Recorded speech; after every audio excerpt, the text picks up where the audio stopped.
My most recent obsession is this court case, this lawsuit against Cardi B.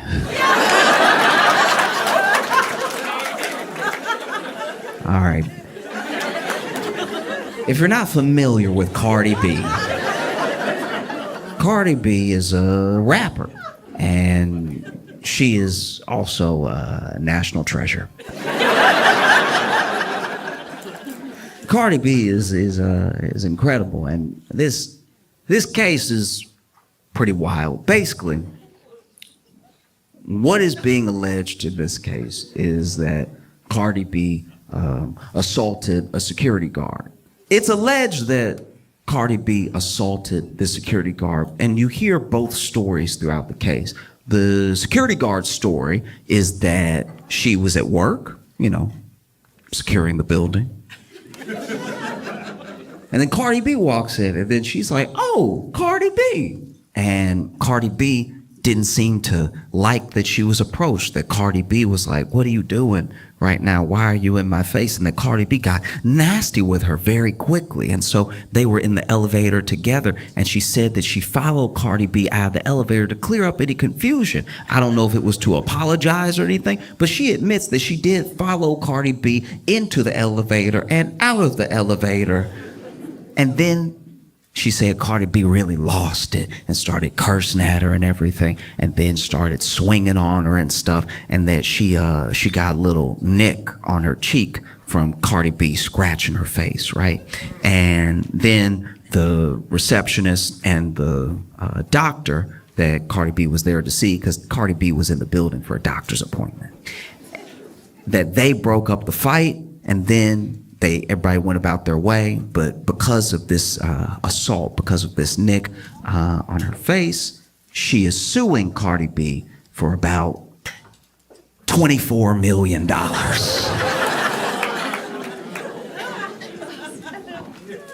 I'll tell you right now, for $24 million, Cardi B could cut up my whole leg, okay? If Cardi B chopped up my leg and gave it back to me in a bucket, I would be like, "You'll be hearing from my lawyer."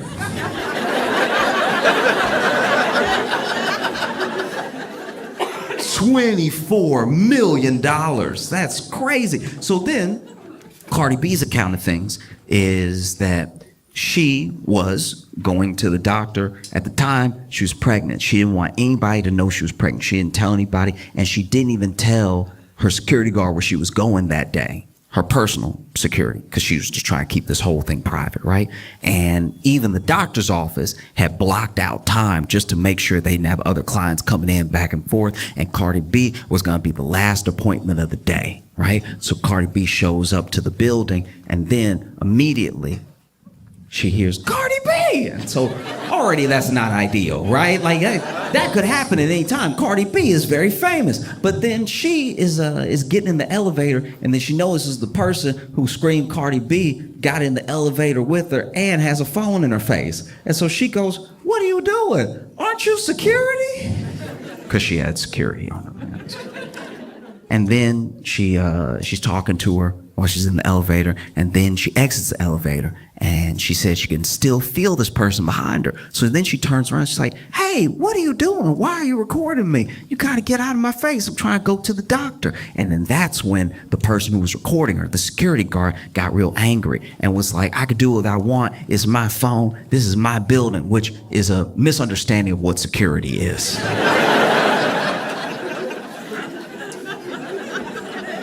If that really was said, oof. I've never met a security guard who thought they were clocking in to own the building for a little while. But then they got into what Cardi B says was only a verbal altercation. There was the receptionist and the doctor that came into, I guess, the hallway to break things up. But she said, "I didn't touch her, she didn't touch me," so I didn't really think of it again, Because if you don't know Cardi B, you should at least know that she's used to verbal altercations.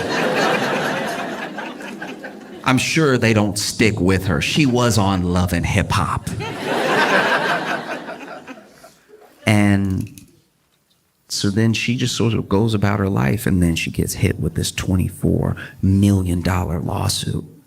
This whole thing, to me, just my opinion, but this whole thing feels like when that dude tried to sue Gwyneth Paltrow for millions.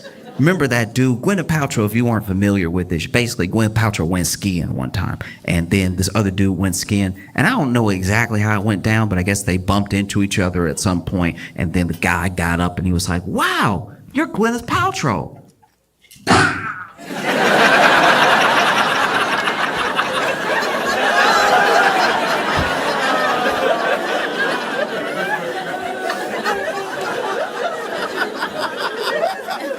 Oh, I'm ruined.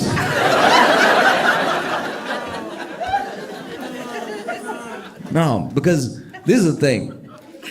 Coming after Cardi B seems like kind of easy in a lawsuit like this, just because she was on shows like Love and Hip Hop, and in Love and Hip Hop there's a lot of this. In Love and Hip Hop, whether you're watching Atlanta, Hollywood, New York, there's a lot of almost fights. You know what I mean? Usually it is stirred up by the producers. They get everybody nice and drunk, and then they're like, hey, you won't believe what she said. And then they always believe what she said.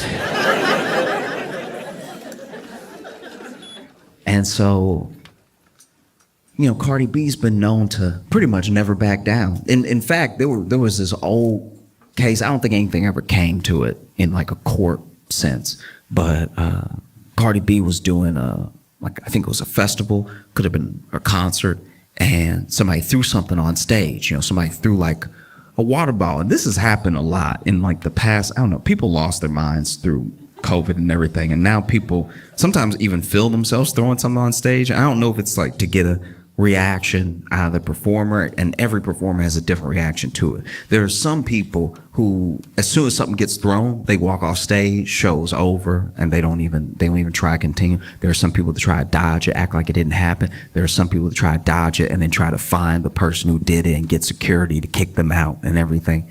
Well, basically there was a time where someone threw a water bottle at Cardi B, and I believe she dodged it, but she must have seen who did it, because she immediately threw the microphone at them.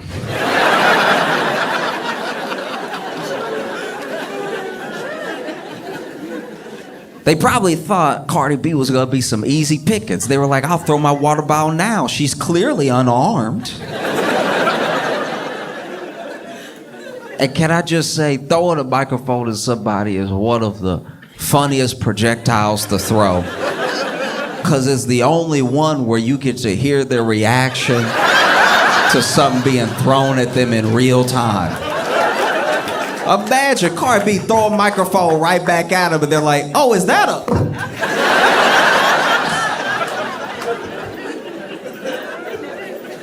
Last thing the crowd hears before the show ends is a, whoa, watch out!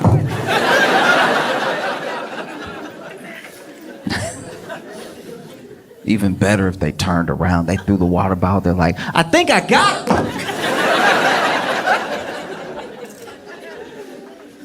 And so, well, they had this court case, and I don't know. Cardi B better than me. If I were me, I'd be losing my mind right now. $24 million for... that's what she's alleging. Like, the security guard is alleging $24 million. I don't even think I got $24 million worth of head. I think even if I was in a horrific accident, I'd probably only get like 10, maybe. And that's with half the head missing. $24 million just feels insane. And so, you know, they go to court, and Cardi B's got a lawyer, security guard's got a lawyer, and security guard's lawyer does seem bad at this. I don't know the law. I'm not a lawyer. I don't even know some of the stuff they're saying. When they get into like the real nitty gritty, like the weedsiness of the law, I don't know what's happening, right? All I know from all my hours of watching Law and Order is that if you're a lawyer and you're talking in court, you're talking, right? And then the other side keeps saying objection, and then the judge keeps saying sustain, you're not exactly doing well. And that's what's been happening this entire trial. The judge basically sustaining the whole thing. Like, this lawyer for the security guard keep withdrawing his own questions mid-question because he can feel a sustain coming. And like some of the questions don't have anything to do with anything. It's one thing if you're badgering the witness or you're really trying to like rile them up and get them to admit something, you try and catch them in a lie or something like that. It doesn't even feel like that's what's happening. This dude will just be asking questions that have nothing to do with anything or the case. It feels like he's just a Cardi B fan. The amount of times that Cardi B's lawyers have had to say objection, relevance is astounding. He's asked her all sorts of questions. At one point, though, he gets back on track and he asks Cardi B, you're saying that you felt threatened by my client. The security guard says, client, you saying you feel threatened by my client. I'm wondering why you feel so threatened. What was the issue? What was the issue? And then Cardi B says, I was pregnant and she's coming at me. I think she wants to beat me up and I'm pregnant. Hello? Hello? And then he goes, hello, hello.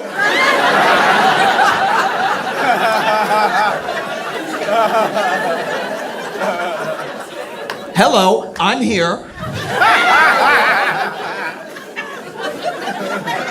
And that's when it occurred to me that maybe what's happening is that this security guard's lawyer, maybe, just throwing it out there, potentially has never met a black person. I think if you've never met a black person in your life, and your first black person is Cardi B, that's a bit of a crash course. That would be like if I never met a white person in my life. Never met a white person, never talked to a white person, didn't even see one in a movie. Never met a white person. Then my first white person ever was Bill Nye the Science Guy.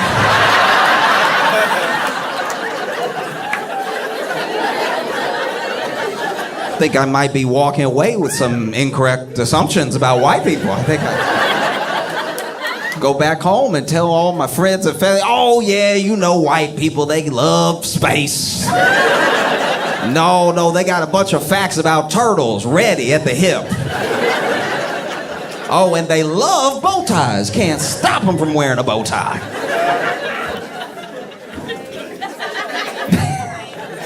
The only time I've seen something like this exact moment, this type of thing, this like misunderstanding in that way, was on a TV show called To Catch a Predator. Okay. I don't know if you remember To Catch a Predator, but in case you never watched it, this was some insane reality TV. Basically, To Catch a Predator, they did just that. They would lure and then trap predators online who thought they were talking to underage kids, right? And they would have all these long conversations with them, and then they try to meet up with them. But when they tried to meet up with them, they would go to like the Sting house, right? And at this house, they would show up thinking they're meeting this underage person. Turns out they're meeting Chris Hansen. If you don't know Chris Hansen, you don't know Dateline. All you need to know about Chris Hansen was he was the To Catch a Predator. Oh, you would hate to see Chris Hansen coming if you were a predator.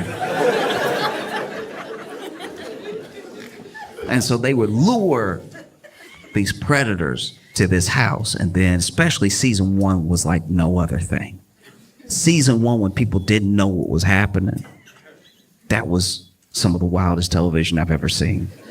Because they didn't know who Chris Hansen was, all of them. Some of them did, right? But most of them did not. And so they'd show up to this house thinking that they're gonna meet this underage kid, and they might even call out a name or something. Then Chris Hansen would walk in.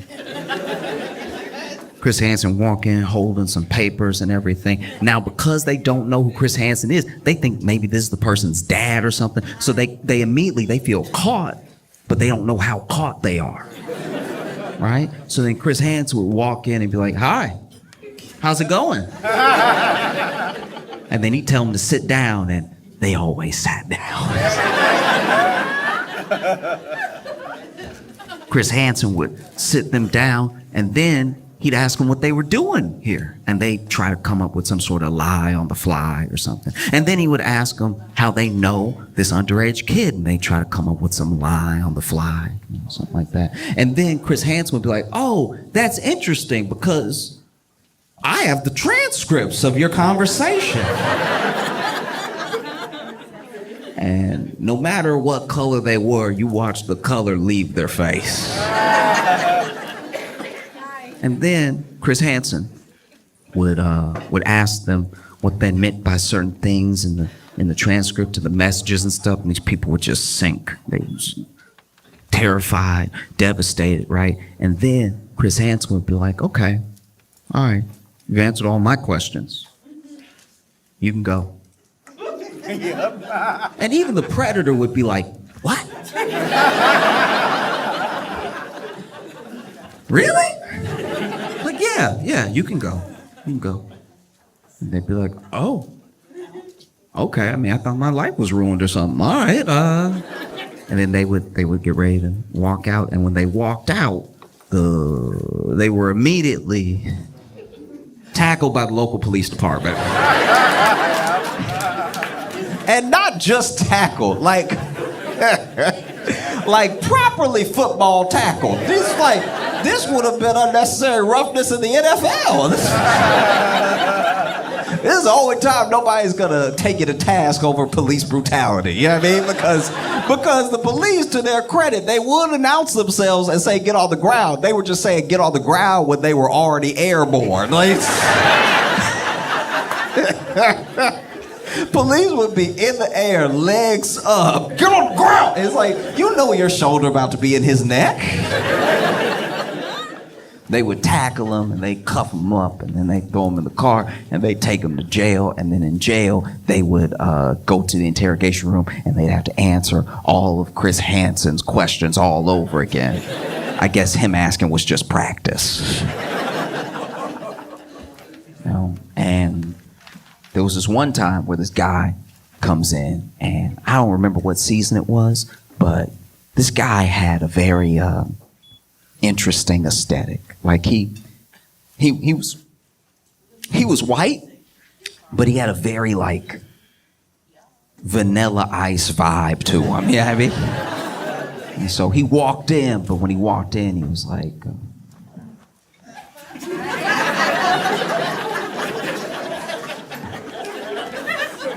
Chris Hansen walked in, and then when Chris Hansen walked in and told him to sit down, he was like, I.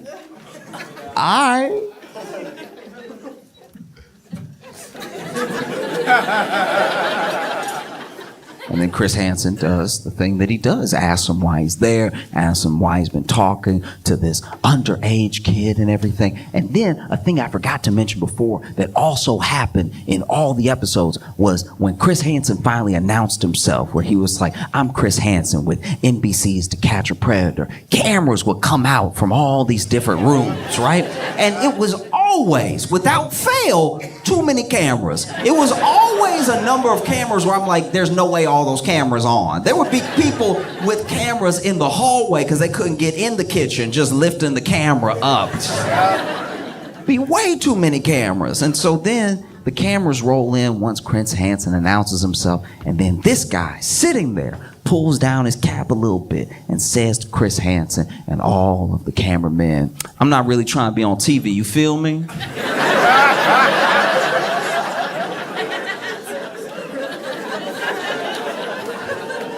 Repeats it. I'm not really trying to be on TV, you feel me? You feel me? You feel me? And Chris Hansen, without missing a beat, this man says, I'm not really trying to be on TV, you feel me? And Chris Hansen says, yes, we are filming.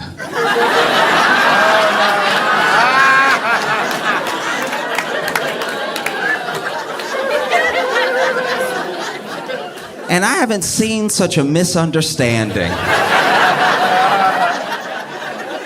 until the security guard's lawyer says to Cardi B, hello? Yeah, I'm here.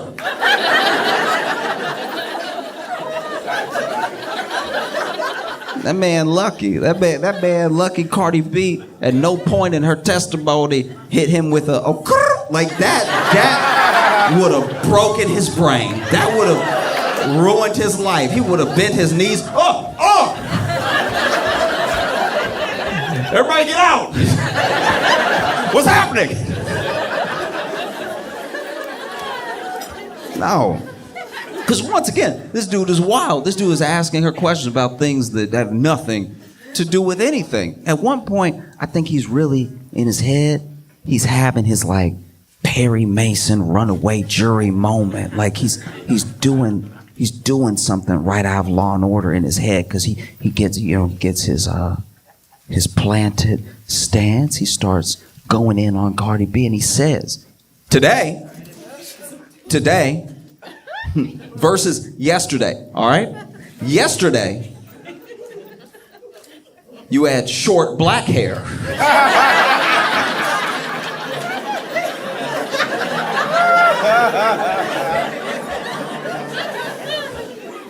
Today, it's long blonde hair. 2 days ago, it was long black hair. Which is it? I don't know why he thought he had her. That was incredible. I don't know what I think he expected Cardi B to be like, I don't know. Oh no. What's happening? I thought he probably had some follow-up questions ready. He's like, if you're changing your hair, how do we know when you're not changing your story? All right? Miss Cardamom Basil. If that is your real name.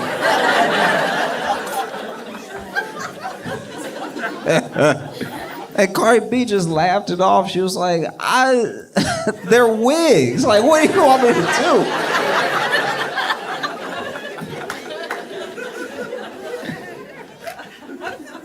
And then, he gets into the stuff that's more relevant to the case, and he's trying to grill her back and forth with question after question after question. And he finally gets to this point where he's like, why did you feel threatened? She says the pregnancy thing and everything. But he's like, you said yourself that my client is about your height. Why would you be intimidated by her? And then Cardi B goes, yeah, I mean, she's a little bit taller than me, but she's bigger than me and everything. And I don't know what she wants to do. Now it seems like this person wants to beat me up. I don't know. Like, I don't know if they went from wanting a picture to beat me up or just wanted to beat me up and record. I don't know what's happening, right? And so then this guy goes, why are you so intimidated by it? You're saying that she's bigger than you. What makes you say that?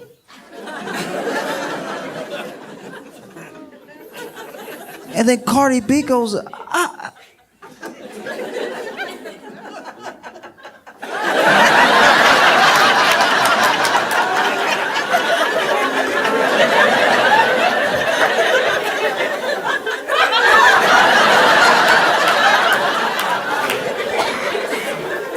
do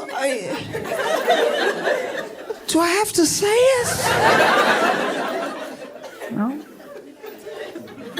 And then he's like, are you calling my client fat? Are you calling my client fat? All right? Did you call her fat that day? In fact, you called her fat that day, didn't you? And then Cardi B is like, no, I was only calling her the B word. Like, it was really just that. I didn't really have time for anything else, Sort of said that over and over again. Didn't really get to work in any other details. And this lawyer, I don't know, like, even it's like now what we're getting into is stuff that I guess isn't nice, but I don't know how it helps his case, because then he just keeps egging it on. He's like, but you said that and you said other things, didn't you? You said other things. And then Cardi B, to her credit, it starts admitting everything that she said, right? She starts just repeating verbatim in court. She just cursing in court openly, just nonstop cursing in court, right? And he's like, is that what you said? Say exactly what you said. I mean, she's right here, right now. Say it again. Say it to her face. Say it again. And then even Cardi B is like, what is happening? Like, you want me to curse her out again? Like, is this one like a freebie or something? Like, I can't tell what's happening. No, it's like, no, you were so threatened. You were so completely threatened by my client. You know, what makes you so threatened?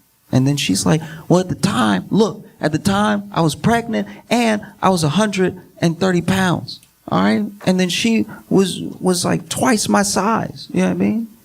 And then once again, he gets on the same thing. He's like, are you calling my client fat? And she's like, no, I'm not saying. She just, you know. No, what? I don't know. What are you trying to say? Say it. Say what you want to say. There's no harm here. Say it. She's security heavy.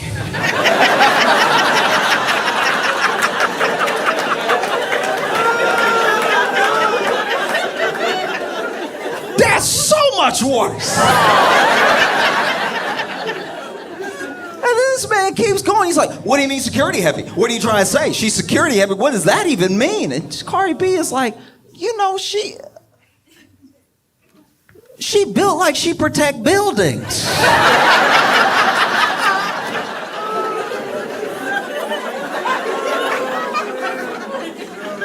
If it were me and I was Cardi B, I'd probably be sitting there furious. Cardi B better than me, you know? I'd probably be sitting there so angry. I'm just trying to live my life. I was trying to go to the doctor privately. My business is always out there. People get paid to get up in my business and everything. And I'm just trying to have a quiet moment. I'm not feeling well. I believe was her first child and everything. No one knows that she's pregnant. And then this whole thing blows up and then she gets sued for $24 million. And, you know, she's better than me. I'd be sitting there furious at that lawyer. You know? And if I was a security guard sitting there watching this happen, I'd be furious at that lawyer. What are you doing? You just getting me roasted in open court. This doesn't feel like it's getting me any closer to $24 million.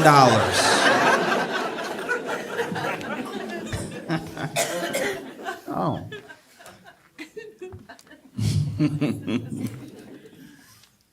Because I'm not going to sit here and act like I'm better than anybody, okay?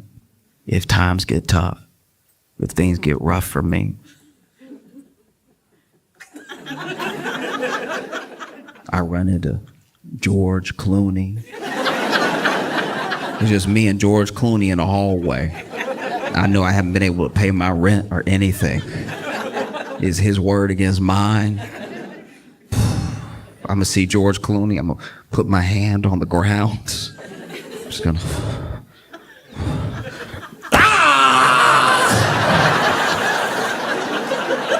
Look at what George Clooney did to me.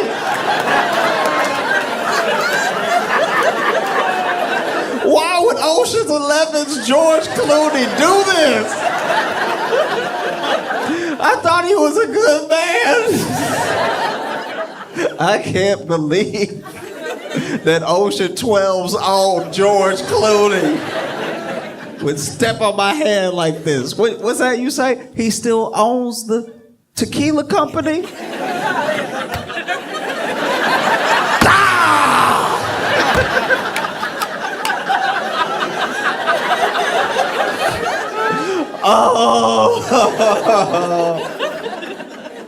Oh no.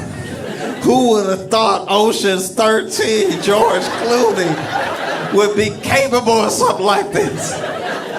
I thought he'd be president one day. Nah, easily. It doesn't have to be George Clooney. I don't even need like A-list. I really don't. If I see Neil deGrasse Tyson Times are tough. I run into Neil deGrasse Tyson. I'm throwing a bowling ball straight up in the air and catching it with my head. I was like, oh no! I can't believe Neil deGrasse Tyson did one of Newton's laws of motion to me.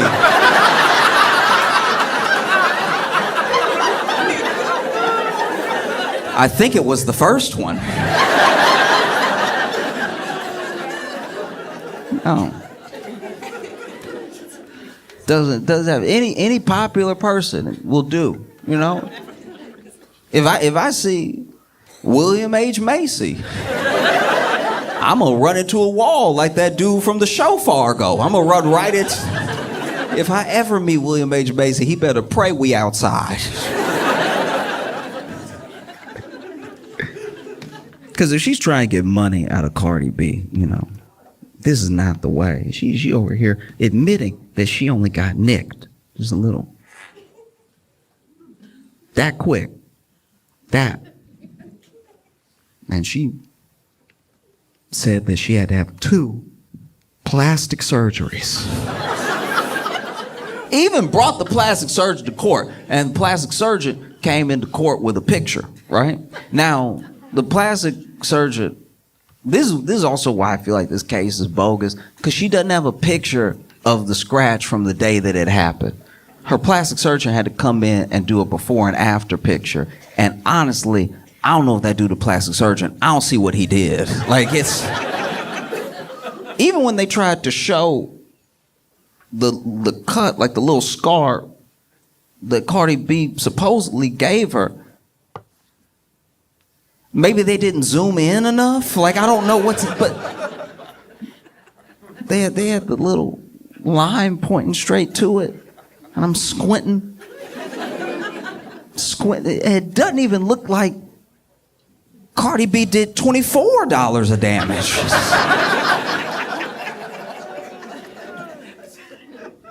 Oh, you try and get money out of Cardi B. This is not the way to do it. All you got to do is make sure y'all are still alone. The other problem, and the reason this whole case feels fishy, is because her lawyers, and I suppose even her, didn't want the receptionist or the doctor that broke them up testifying. That seems suspicious. If I got $24 million worth of damage done to me, I'd call everybody who was within earshot. You know what I mean? Oh, you heard me. You remember? I was like, oh no, $24 million just fell out of my face, right? So the fact that her lawyers didn't want those people testifying seems fishy. And then you kind of understand why. I don't know if she was a fully surprise witness or anything, but I know they were trying to block it for a long time. And so the receptionist finally sits down on the stand and testifies, right? And the security guard's lawyer is over here asking just all the relevant questions, right? And some of the questions are getting objected to and then sustained because they're a little leading. You know what I mean? Like he asked a question about how wasn't it my client's job to see fit who should and should not be in the building? And then obviously Cardi B's lawyers objected because how is the receptionist for one office building in this entire building supposed to know all the ins and outs of the security guard's job, right? And they get to this moment where the receptionist comes out because she says that she heard a commotion, and she gets out there and Cardi B is up against a wall like this, like back up against the wall, and security guard is yelling in her face, right?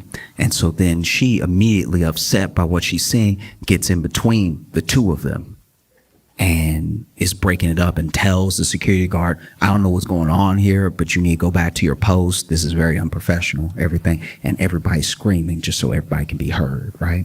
And the lawyer gets excited. He's like, and so do you think that this could be the moment that Cardi B scratched my client's face? And then the receptionist goes, actually, I'm really the only one that got hit out of the both of them. Like, I was... You know, you try to be a good Samaritan, but...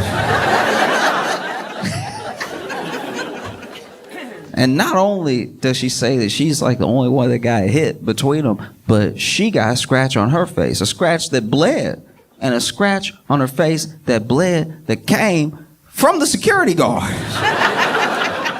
You could tell the lawyer's out here panicking. He's...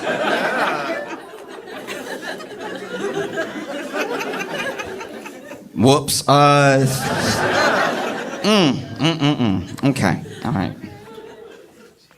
And so then he starts, in my opinion at least, sort of like badgering her a little bit with questions to try to like double back from the fact that now it looks like the only person that may have assaulted someone is his client. And so he then says, he's like, yes, but you also weren't there the entire time, so you didn't witness the entire altercation. Maybe Cardi B spit on my client before you got there. Maybe she scratched her face before you got there, but you got there and you broke it up and you say that you didn't see anything. But maybe something happened before you got there. You don't know. You don't know. And then the receptionist was like, yeah, I guess I didn't know what it was like to be there till I was there. Yes, I suppose. Like... You got me there. Because it's not just the scratch, I should point out. The scratch is the main thing, but the security guard is also, to my knowledge at least, alleging that Cardi B got her fired as well. You know? And then they had the doctor testify. And I won't say that the security guard's lawyers tried to poison the jury, because they were pushing a narrative the entire time. And the narrative was that obviously the receptionist and the doctor would back Cardi B because she was a client of theirs, a patient. So it benefits them to back up her story, right? And they even say as much while the two people are on the stand, you know?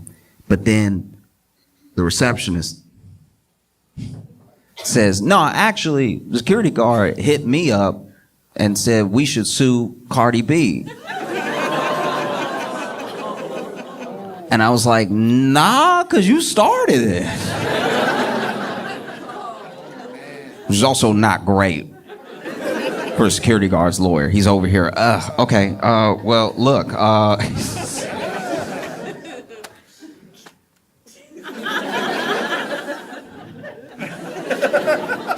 nothing further.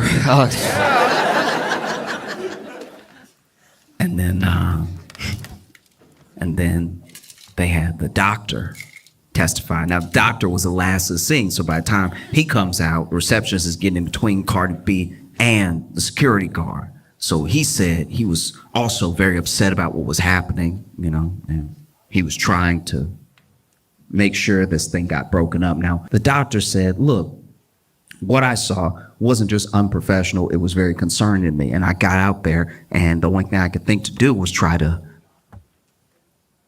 match the body language of the security guards. I don't even know what that means, but I imagine it means he ran up out there, he saw three people arguing, and he was like, hey!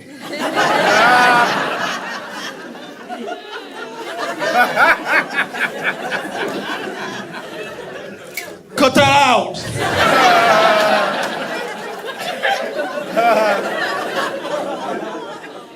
Because by his own account, it's not like he the one pulling people from people or anything. Receptionist has already broken it up and taken some punishment, and so...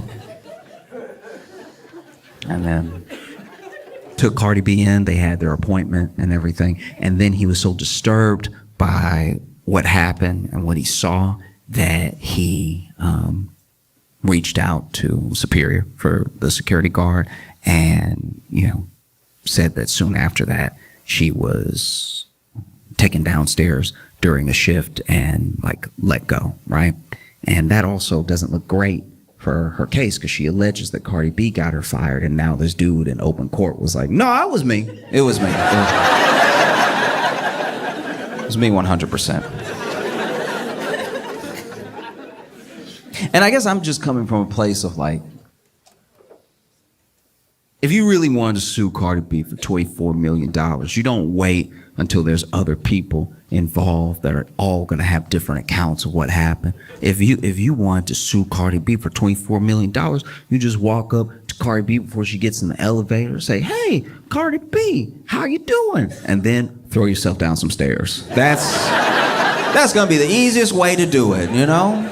Throw yourself down some stairs, all the while screaming out Cardi B singles for every step that you hit. You finally hit that last step, you're like, oh, why would top charting artist Cardi B do this? Oh, she's really about that life. These are bloody shoes.